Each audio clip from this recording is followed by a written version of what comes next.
Good morning, everyone. What is the purpose of differentiating a function? Okay, let's say that we have some function representing something in real life. I don't know, a ball being thrown or anything. Like a function could represent any phenomena in real life, right? So let's say that we are interested in finding out how quickly that function is changing. So I want to know, like, at any given point, let's say I want to know at this particular point, how fast that function is changing, meaning that how quickly is it, first of all, is it increasing or decreasing, or is it being stable?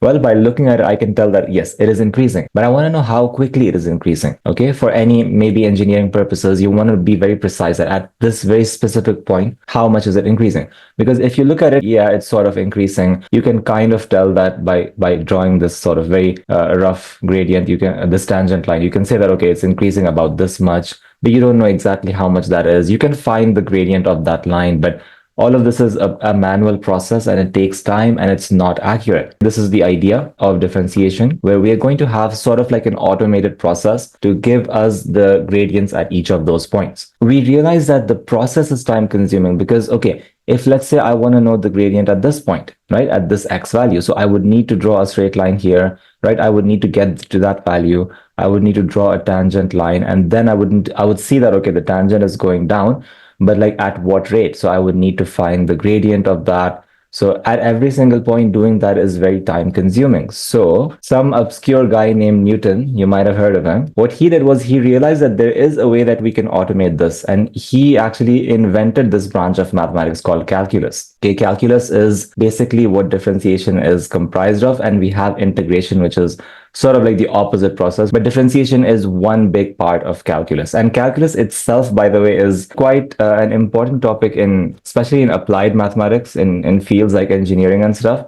Because once again, like I said, let's say you have a function and you want to know at every single point or at any general point how fast it's moving, how quickly its rate is changing, right? The rate of change is what we're concerned with. So let's say that I have this function. This is clearly a quadratic function, okay? A quadratic function could represent something like a ball being thrown into the air, right? You might have seen this in physics. A ball being exactly vertically thrown upwards, meaning that you have along your x-axis, you have your time, meaning that 1 second, 2 seconds, 3 seconds, and so on. And along the y-axis, you have the height of the ball, let's say. So meaning at exactly 2 seconds, let's say you threw the ball, like you started the experiment at 0 seconds, and then 2 seconds later, you threw the ball upwards. So what happens is, let's say at 2 seconds, the height of the ball is 0, meaning relative to the ground it's 0. And then let's say at 3 seconds, because you threw it so fast, at 3 seconds, it's already, let's say, reached a height of 5 meters. And then at 4 seconds, it has achieved a height of, let's say, 8 meters. At 5 seconds, it reached its peak height of 9 meters. And then it started coming back down. So even though like your time is still moving forwards, right? So at 6 seconds, let's say, it came back to a height of 8 meters relative to the ground, of course. And then you keep going. Finally, at 8 seconds, it comes back and hits the ground. So its height is 0. So this is what a quadratic represents, that kind of a situation in real life. Now, let's say that you're interested for some reason that you want to know at t equals to 5 seconds. So when your time is 5 seconds, you're interested in how quickly or at what rate your curve is changing. So you can clearly tell that at that point, it's completely stopped, right? The ball has stopped there and then is sort of starting its journey back down. So you would know that it's actually the gradient should be 0 at that point. If you were to draw a tangent line, you can clearly tell that the gradient of that line is going to be 0. The curve is not really moving up. The curve is not moving down. It's sort of stationary at that very specific point. So we can find the slope or the tangent, and we see that the tangent is 0. Let's look at this point over here when the ball was sort of on its upward journey. So let's look at time equals to 3 seconds or x equals to 3. So what happens here? What do you guys think? Is the curve moving up or is it moving down? So at this point, it's kind of like if you draw a tangent line here, if I were to draw a tangent line, what would I observe here? If I were to draw a tangent line like this, what is the gradient of that line? It's clearly going up, right? It's a positive gradient. And I mean, you can tell that the curve is still heading upwards. If you start from the left, the curve is moving up, and then it stops at a certain point and then it starts moving back down. So at this point B over here, the gradient of your tangent would still be positive because your curve is still moving up. Like, what does the gradient tell you there? It tells you, yeah, what's happening to the curve at that specific moment in time. So for point B, if I were to draw the tangent, if I were to manually try and make that tangent here, and then I try to find the gradient, well, the gradient comes out to be a positive number as expected. We get +4. +4 tells me that it is still, the function is still increasing. Okay, at that specific point in time, my function is still increasing. Well, you might be like, it's very easy. Why do I even need to do this? I can tell very clearly at any point that a function is increasing or decreasing. You would be right, but this is a very simple function. Okay, if I give you a more complicated looking function that sort of goes like a roller coaster and it moves quite fast, for that curve, you might not be able to tell so easily, like at a very specific point, what's happening. Okay. And that's quite important for us to know in many, many applications. Okay, I'll get to that, but okay, let's talk about the basics here. So we have another point. Let's say I choose another point here. Let's say it's point C, and I do the same thing. I take the tangent and I find the gradient. Here, clearly, you can see that the tangent line is sloping downwards, meaning that we have a negative slope. So of course, this process is quite manual. Like if I'm interested in any specific point, I'm having to do a lot of work. I have to draw the line. I have to find the gradient. I have to be accurate with that as well, right? I think I've shown one more point here, this point here. Okay, I've shown one last point. You make a tangent line. Okay, you understand what's happening here? At any specific point, I'm making the tangent and then I'm finding the gradient. So here it's -2, meaning that it's going down, but not as quickly. At this point, though, it's -4, which means that it is decreasing at a double rate, right? Then you can clearly see that. Imagine you're standing here and you're standing here. Which is more difficult? Obviously, standing on G is more difficult, right? Because it has a much faster rate of change. It's decreasing quite quickly there. So the gradient is much lower. So Newton realized that what if we could actually have a function that sort of represents all of these gradients. Okay, we call it the gradient function. Like we're going to plot another function now, which is called the gradient function, which essentially kind of automatically tells us that any general point, I don't have to be very specific there, at any general point, I can immediately find the gradient at that point. So what we're going to do is, look at this. We got a value of 4 here, right? Where is that? Where does that correspond on the x-axis? It corresponds to 3, right? So we are going to plot the gradient versus the x-coordinate instead now, okay? Instead of this quadratic function, we're going to actually plot this value 4 along the y-axis. Okay, let's see what happens there.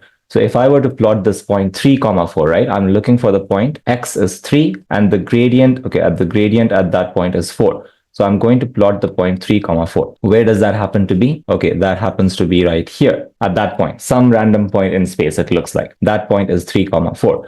I'm going to do the same thing with all my points that I've gathered so far. So let me choose another point here. Well, we chose x equals to 5, and we saw that at that point, the gradient is 0, right? So I want to plot the point now. 5, 0. Okay, 5 because of the x coordinate and 0 because it is the gradient at that point. So I'm going to plot the point 5, 0. And we see that it happens to be right here. Okay, this is 5, 0. Notice I'm plotting the gradients themselves along the y coordinates. Okay, you really need to understand what's happening here. Along the y-axis now, I'm actually plotting the gradients that we have found so far. Can you give me another point now? We have chosen, let's say this point, right? We've chosen this point 6 over here. And if you see at that point, the gradient is, how much is the line sloping at that very point? So at this point 6 over here, if you go to the curve, at this point, we drew the tangent and then we saw the gradient was equal to how much? -2, right? So we want to plot the point 6, -2. Basically, the idea is along the y-axis, we are just plotting the gradients. Okay, so I want to plot 6, -2. So we have that here. What do you notice about these points? Something very interesting is happening here. If we are plotting the gradient points along the y-axis, something quite interesting is happening. What do you think that's happening? It's forming a straight line, right? It seems to be forming a straight line. We have one last point here to verify, right? We can try for this point. This is 7. And if you go here, the gradient happens to be -4. So 7, -4 is what we're looking for. And I can plot that here. This is forming a straight line. And I can actually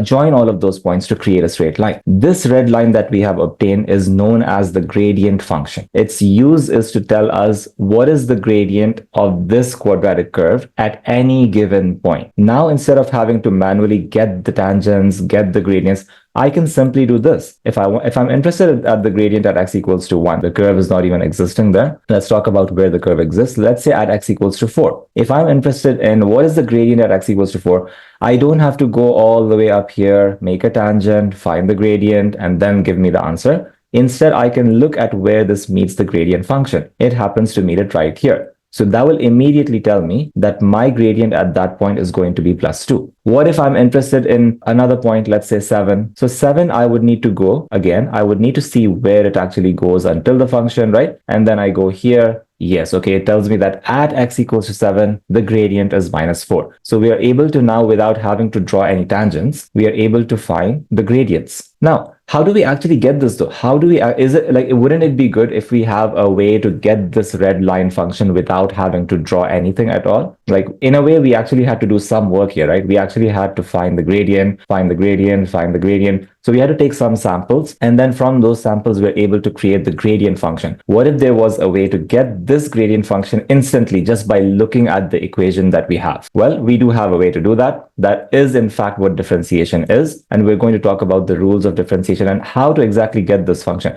because it's such a useful function. Like look at, we already know the equation of that function, right? Like this gradient function, I'll call it the gradient function, the one in red. Over here, I can see that it's okay, minus 2x minus y equals to minus 10. I want to write it in terms of y, so give me a second here. This is y equals to minus 2x plus 10. Why is it so useful? Because you know what this represents, right? This represents that for any x coordinate, it'll give you basically the coordinate of y for which the point happens to fall on the line. Meaning that if I'm interested at, once again, let's say x equals to 7, right? So all I need to do is, I need to do this, y equals to minus 2 times 7 plus 10. That's how normal functions work, right? You put in your x value, it gives you your y value. So I would go like this, y equals to, minus 14 plus 10. I get y equals to minus 4. There we go. I had to do only this much work in order to get exactly the gradient at that point x equals to 7. You guys see that, right? At that point x equals to 7, at this point over here, we see that the gradient was negative 4. And all I had to do was this little step here in order to get that. The most important thing here is actually getting this gradient function. How do we get this gradient function? We are going to talk about that now in the textbook. So is this so far somewhat making sense? We have a curve. Okay, we want to find the gradient at any general point. This function right here does that for us. It tells us the gradient of that curve at any general point x. It looks very complicated, but because I've done so much manual work here, like I'm just finding the gradients at all of these points specifically. Yeah, bearable. Okay, makes sense. I'm introducing this to you because I want you guys to know what differentiation is before going into the rules. At least have a very brief idea of what it is. If you directly learn the rules, you're like, what even is going on here? The main idea is you are just finding the gradients at any general point. Instead of manually finding it at a specific point, you're finding the gradients at any general point. Now let's come back here. So this is what they're talking about here, okay? Let's read right here. Although you can calculate the gradient of a curve at any point by drawing the tangent, this process is time consuming, right? Manually doing it is time consuming, and it also depends on the accuracy of the tangent itself. So if we knew the equation of the curve, you can use differentiation to calculate the gradient or the gradient function, okay? Okay, the gradient at any point, but then if you're talking more generally, then you can use it to find the gradient function. This is a nice illustration on how they calculate, like how accurately they get the tangent here. So this is a cubic function, right? This is clearly a cubic function, which looks like y equals to x cubed. So, okay, we can see that it's increasing. It sort of stays stable at one point and then it increases again. So once again, we might be interested in finding out the gradient function here. Now, how they do that is very nice here. They choose some random point P here. Okay, so let P have a general value X. Okay, so we're talking very generally, we're not talking in terms of numbers yet. So let's say it has some X coordinate X, and then its Y coordinate would obviously be X cubed, right? Because the function itself tells you that Y is equal to X cubed at any value of X. So whatever X is, you cube it to get your Y coordinate. So your general value of Y would be X cubed here. Similarly, they choose another point Q here. They call it x plus h. Why x plus h? Because they moved a certain small distance h to the right. So whatever your earlier x was, they have moved h units over there. Okay, so that becomes x plus h. And obviously the y is going to be whatever you have along the x. You just cube that. Okay, so your q is x plus h. And the y coordinate is x plus h cubed. Why do we do that again? Okay, first of all, they have managed to find these values because we're going to need them for the gradient. So you find how much it increases along the y direction and how much it increases along the x direction. Quite easy to do, right? You find this x value and you do minus this value, right? That's what you get here, x plus h minus x. You think of them as numbers, yeah? Like imagine if this was a 10, if this was 10 along the x-axis and this was like 9 along the x-axis. So what would be the length of this line here? It would be 10 minus 9, right? It would be 1. So that's exactly what's happening here, okay? X plus h minus x. But they're working it in general form here. Okay, what about how much it rises? This one? Once again, same idea, right? Whatever your value here is, you would do minus this value in order to get how much it has actually increased. So that's what they do here. x plus h whole cube minus x cubed. So the gradient of the chord. So we are actually interested in finding the gradients, right? Let's imagine we have, okay, imagine you make a line like this. You can find the gradient of this chord by doing what? Well, you can take this value and, I mean, basically you guys know how to find the gradient, right?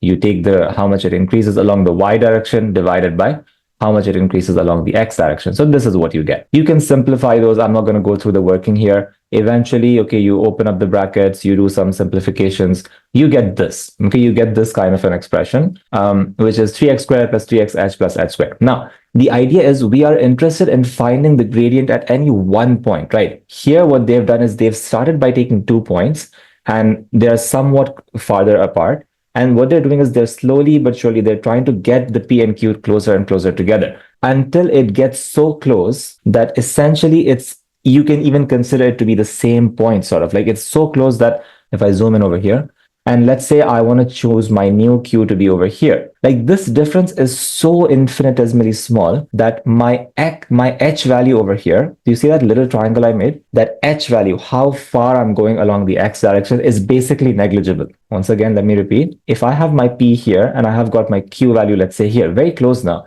So I can go like this and I can go like this. I can say that, the H value is basically negligible because I'm barely moving along the X direction. Same thing with the Y here. I'm barely moving here, right? Well, okay, no, along the Y you might move, or along the X direction you're barely moving. So what if you bring the point even closer together? What if your new Q is over here? Once again, you draw this kind of like a triangle and you see that you barely move along the X direction. So that is the idea you need to keep in mind here.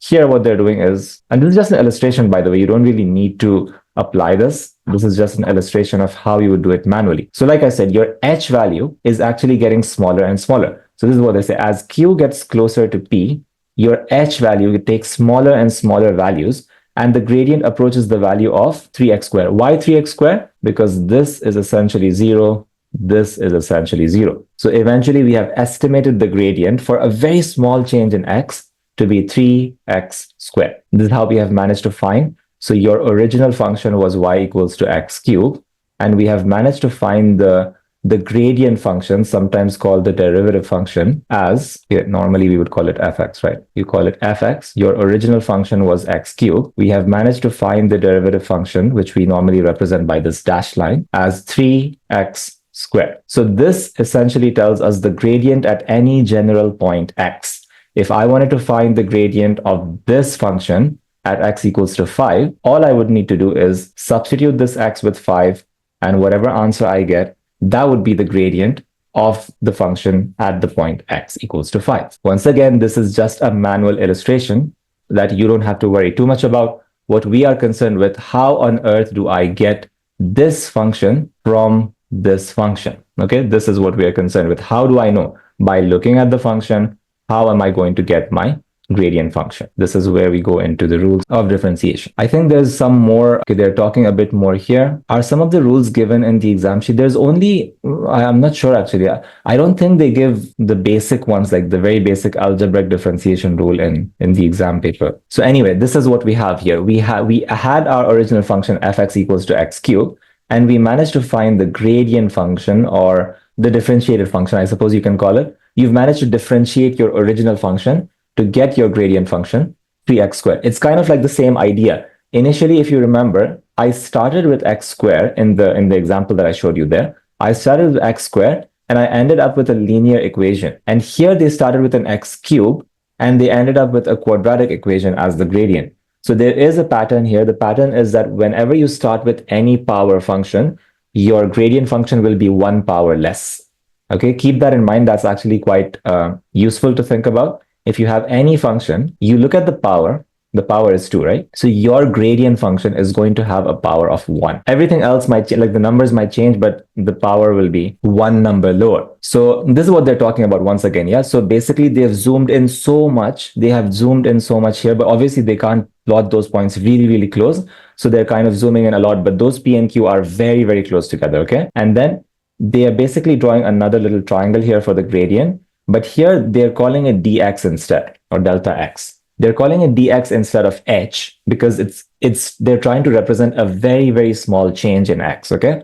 This is how we represent it in physics as well. Normally, okay, this is how you represent a very small change. Instead of giving it a normal variable, you call it delta x, meaning that a very small change in x and a very small change in y. So it's just a name, don't worry about that. But this is representing a very small change in x. So what is the gradient of this? The gradient would still be how much it rises divided by how much it runs, right? So it would still be dy divided by dx. So this is what we call as the differentiation. You would see this in differentiation a lot, a small change in y divided by a small change in x, which is just the gradient, okay? We're just finding the gradient at that specific point. So the limit, okay, what is the limit? By the way, the limit is basically when you're doing it for all of those points, and then you're trying to find the gradient at a general point. We write it as dy by dx, which is once again sort of like change in y divided by change in x, which is essentially what your gradient means. Finally, let's move on to the actual rule. Luckily for us, we actually have a very nice and clean rule that actually helps us to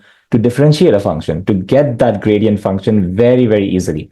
So let me start with a simple example here, which is what they started with, right? They started with the function being equal to x cubed. So let me go back here. The function itself was equal to x cubed. How do I find the gradient function here? Okay, so I have a function x cubed. I would like to get my differentiated function, my gradient function, without having to do all of that manual work of drawing the graph. The rule is very simple. If you have x raised to some power, we've got x raised to the power of 3, right? The first rule is you take this power and you bring it down. So that would become 3 here. And then you still multiply by the x. But then the second part of that rule is whatever power you had, you want to subtract 1 from that. That is all there is to it, okay? That is all. You would need to subtract the power by 1. So what happens here? Once again, I copy the 3 down here, copy the x, and whatever power of x I had here, 3, I would subtract 1 from that. So that would become 3 minus 1 equals to 2. So there we go. We have managed to find in 2 seconds the differentiated function. What I was doing for 20 minutes there, we have managed to find in 2 seconds. But it was important to illustrate what's going on graphically before we talked about this, okay? So once again, if you guys have understood what's happening so far, all I'm saying is I've got a function y equals to x cubed, something like this. This blue function over here might look like some quadratic. It basically tells me that any general point, if I can plot the x and y axis maybe, okay, this is my x and y axis. So at any general point, like if I'm interested in the gradient at, let's say x equals to 1, instead of doing this, drawing the tangent, finding the gradient, I can simply substitute x into here. And I would get 3 times 1, which is equal to 3. It tells me that the function is increasing at a gradient of 3 at that point. Okay, the gradient function is giving you, as the name suggests, the gradient. Okay, it's giving you the gradient at any point of your choosing. Okay, you want to know at minus 4? Sure, you can put in minus 4 here, and you can immediately get your gradient. Okay, but anyway, I don't want to talk about this because we've talked a lot about this. I want to focus on the rule. What if I give you another function right now? What if I say, let's say you have gx, let's call it gx now, another new function, and this is equal to, let's say, 2x cubed. Actually, let me make it, I don't want to put a number here, but okay, we can do that. Okay, this is also simple enough.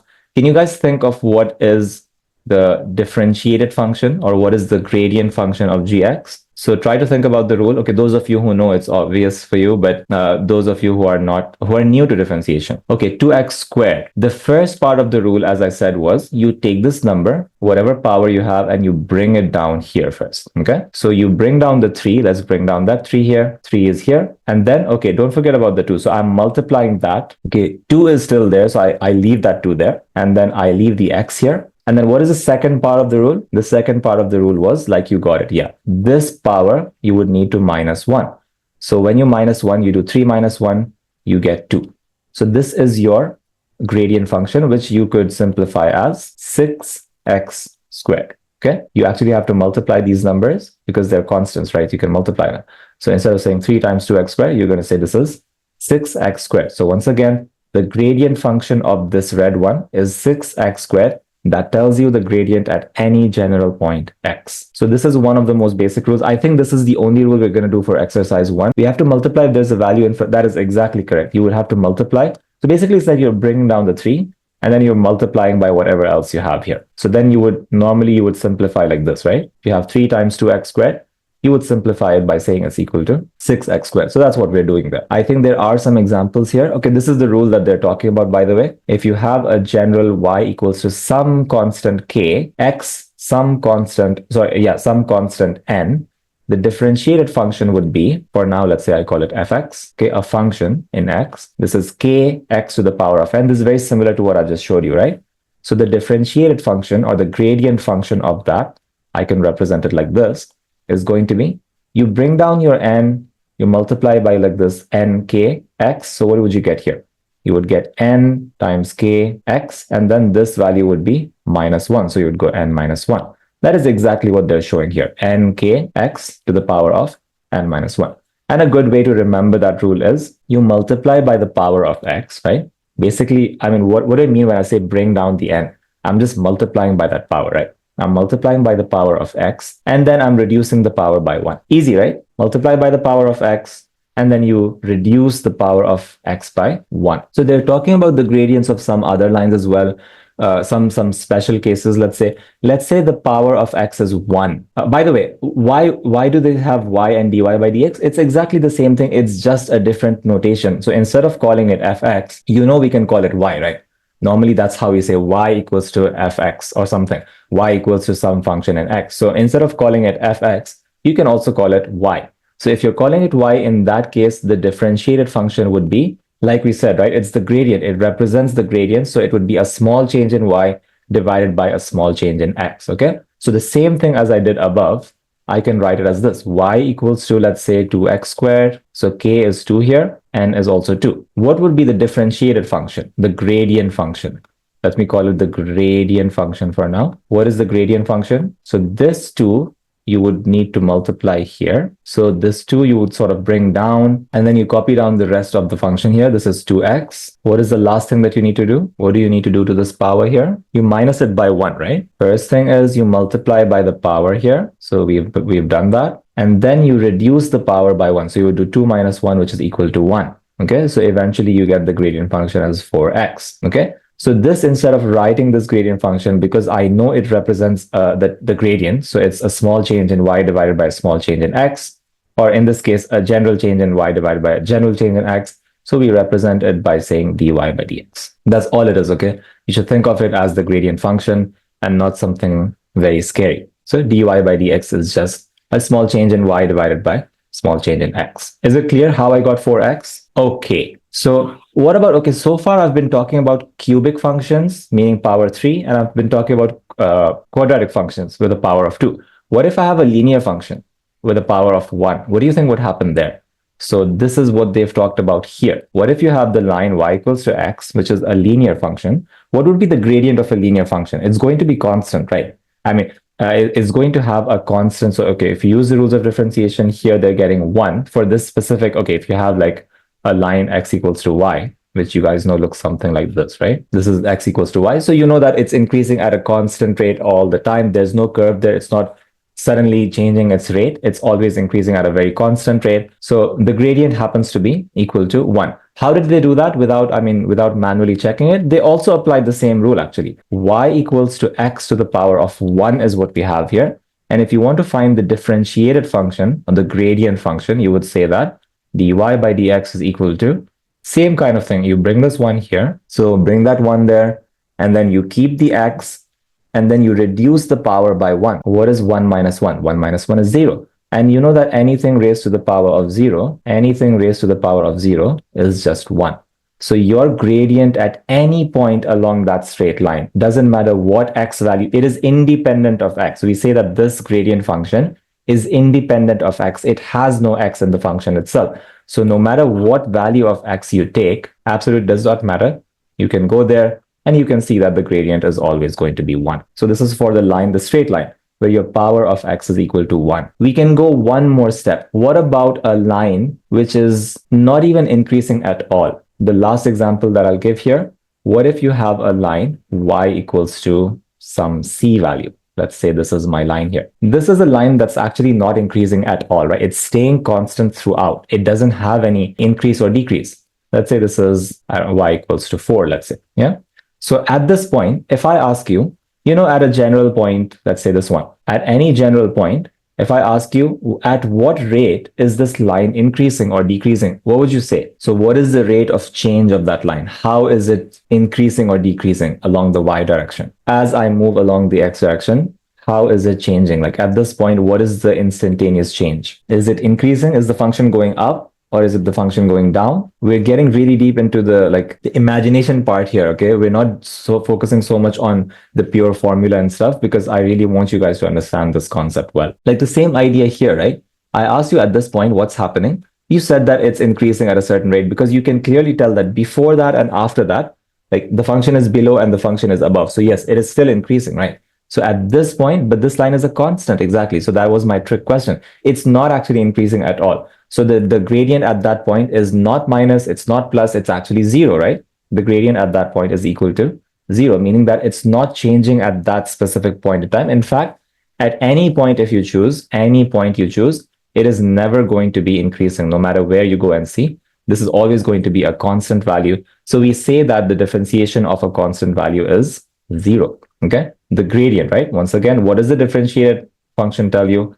The gradient function, it tells you that your gradient at any general point x is going to be whatever value it gives. Here it gives you zero, okay? It gives you zero. It tells you that any x value, no matter what x value you choose, you are going to get a differentiation of a gradient of zero, okay? So remember that whenever you have a constant, you can differentiate that to get zero. You're always going to get zero when you differentiate a constant, okay? So the special cases that we have learned are the differentiation of a constant is zero, the differentiation of x is 1, okay? And then we've learned some other cases where x to the 1, x to the 2, and so on, okay?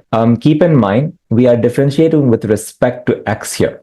This is actually quite important. Okay, when I say dy by dx, I mean I'm differentiating with respect to x. For now, yes, you're going to have only x and y. If you have other variables, it's important to, have that distinction that we are differentiating y with respect to x. So you can think of dy by dx as meaning that. And how do you show this? By the way, I'm not sure. How do you actually prove this? If you have y equals to 4, if you try to show this x to the power of, yeah, you could. If you have this, right, this is the same thing as y equals to 4, isn't it? If I were to manually try and find the differentiated function or the gradient function, I would do this. I would bring the 0 down, right? So I would say this is equal to 0 times 4x, and 0 minus 1 is minus 1, but it doesn't matter because it's being multiplied by 0. So because it's being multiplied by 0, essentially you get, in the end, your gradient function to be equal to 0, meaning at any point, it is not increasing, it is not decreasing, it is maintaining that same value. Finally, some examples that we can do, okay? So this will be fun for you guys if you understood the concept by now, how to actually apply the rule of differentiation. It should be quite fun because it's basically just algebra. We won't be looking at much functions now, maybe 1 or 2 questions, but we won't be looking at the graphs. We'll mostly be doing this. So we have y equals to x to the 4th power. If you guys have understood the rule, can you guys tell me what is the differentiated function? So here we can call it dy by dx. We can call it, even sometimes we can call it y prime. Is this a shortcut of writing it? For now, I'll use the full term, which is dy by dx, which represents the gradient function of x. What should it be? First thing is you look at the power, you multiply your whatever you have here by that power. So you put that first, and then you copy down the x value. Then you reduce this power by 1, which will become 4 minus 1 equals to 3. Exactly. So this magically is your gradient function. I am also not sure how they derived like this rule actually, but isn't it quite fascinating how you can immediately get the gradient function by looking at your original function without having to do that 20 minutes of work that we did? Like now you can input whatever x value you like and you will get to know the gradient immediately. You'll get to know the slope at that point, how fast it's up, how fast it's moving up, or how fast it's moving down at that very specific point for this complicated equation, right? Like this function might look like this. I don't know what x to the power of 4 function looks like. Not sure. Okay. But for any function, any power, 2x to the power of 5 is going to look very weird, right? It's not going to be a very clean, straight going up and going down something. It's going to be very complicated. But because of this now, we have a powerful tool to tell us the gradient at any point that we choose. What about some other functions? B here, okay, y equals to 2x cubed. So I would say that the differentiated function or the gradient function is equal to, you multiply by 3 here. So you would go 3 times 2x to the power of 3 minus 1. I'll show that manually here. So here you would get 6x squared. Okay, we get 6x squared. We're simply trying to find the rate of change at any point x. Okay, this is a general point x, right? It's like a formula for me now. I can put in whatever value of x I want here. Okay, what if we have something weird like x to the power of half? Doesn't matter, your rule still applies here. Okay, if you have y equals to x raised to the power of half, you can still do the same thing, which is you find your gradient function. I'm going to call this y prime now. It is still the same, okay? Don't worry, I'm trying to expose you guys to different ways of writing that. So still the same. We're still talking about the gradient function, okay? So the gradient function here would be, you take down this value of half, meaning that you multiply your whatever value you have by half first, and then you copy down the x, and then this one you would still reduce by 1, yeah? So you need to do half minus 1. What is 1 over 2? The fraction 1 over 2 minus 1. What do you get there? You're going to get a negative value, right? You're going to get 1 over 2 x to the power of minus 1 over 2. That's fine, okay? This is your gradient function. Now, you guys know what power of half means, right? I think they have that in the next question here. What does power of half even mean? Well, like when you have something raised to a half power, what does it represent actually? If I have 3 raised to the power of half, what does that represent? What is the value of that? My question is, when I have any number raised to the power of half, what does that even mean? Like, what does it mean? Like you can't multiply 3 by itself half a time. So what does it even mean? Like, what is the value of this 3 raised to the power of half? Or any number, let's say 36 raised to the power of half. Okay, so it represents the square root. So whenever you have a value raised to a power of 1 over something, it simply represents that root of that number. Another example would be 5, or let's say 51 raised to the power of 1 over 3. So because n is 3 here, you guys know that this simply represents the nth root, the cube root in this case, of 51, right? So this is the idea. So the reason I'm saying that is because I'm going to show you, okay, what we have here for the next question. It says y equals to 5 root x. How do you solve that? Well, you can simplify it and give it a power, right? Because you have y equals to 5 square root of x, you can solve this normally by doing one extra step here. You can say that y equals to 5 times x to the power of half. Now you have it in the same form as this question, right? You have it in the exact same form as this question, and you will be able to find the gradient function now. So what is the gradient function? Let's call it dy by dx. So the gradient function would be, so you bring the 1/2 down, meaning you multiply by half first. So this half, sort of imagine that it's coming here. Okay, you're multiplying it by half, and then you write down. So you would have 5 here. I'll write that down. You have an x here. I write that down. Now half minus 1, I'll write it down first. Half minus 1. So this is what we apply. And then we can simplify whatever we have here. So we've got 5 over 2, x to the power of minus half. The point I'm trying to make here is when you have minus of some power, it is the same thing as that value of x going down, right? Whenever you have a negative exponent, you can rewrite it this way, 5 over 2x power of half. So it becomes, okay, whenever you have a negative exponent, you can write it in the denominator and get rid of that minus sign, right? So this is what I'm trying to show you, that you can actually simplify this too. Like I said, x to the power of half is the same thing as square root of x, okay? So you can simplify like this if you wanted to. You could leave it like this in certain situations, but this is some point I'm trying to make here, okay? Anything raised to the power of half, you can rewrite it as a square root. This is like a more intuitive, like when you look at it, yeah, you can tell it's a square root. Power of half doesn't seem to make much sense. So usually I prefer to leave it like this. Okay, whenever I get a value that says to the power of 2 or 3, not much more than that. Like if I get to the power of 1 over 5, I wouldn't normally say that's the 5th root. Like we don't need to go that far. But normally square roots and cube roots, I prefer to do that. Okay? But you can also leave your answer, let's say like this. It depends also on the question, how they want you to leave the answer. Last example I'll show here. Nothing special here. Okay, if you have a function that is, a sum of 2 functions, nothing special at all over there, okay? You would need to differentiate them individually and you get your answer, okay? So let's say I'm doing 3b here. So y equals to 3x to the power of 4 plus 8x, okay? Even though it looks complicated, it's just being added. So you need to individually differentiate them and you need to add them up, okay? That is all there is to it. So you would go dy by dx equals, you can differentiate this part first. So what do we get here? We get 4 times 3 times x to the power of 4 minus 1. So we get 3 over here. And then you simply add on the differentiation of this guy here. So here we have clearly x to the power of 1. So we would bring that 1 down. So we still have 8. Okay, I've sort of brought that 1 down and multiplying there. And then this becomes x to the power of 0, right? If you simplify this, you would get 4 times 3 equals 12, x cubed plus 8.